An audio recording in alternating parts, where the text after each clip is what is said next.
दिनांक 17/12/2025 रोजी रात्री 8 ते 9 वाजेच्या सुमारास जळगाव नाकाजवळ एका इसमावर फायरिंग करण्यात आली असून सदर आरोपी हे नकाब घालून फायरिंग करून पळून गेले होते।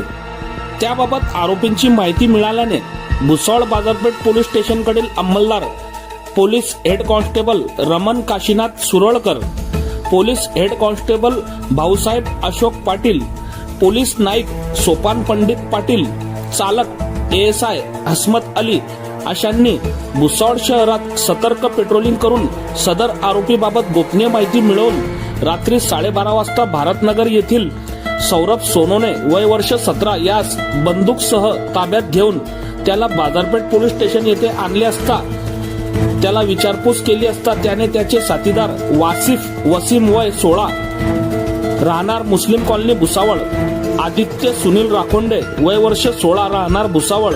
व चेतन पाटील राहणार जळगाव असे आरोपी निष्पन्न करून गुन्हा उघडकीस आणला आहे। पोलीस प्रशासनामध्ये त्यांचे कौतुक होत आहे।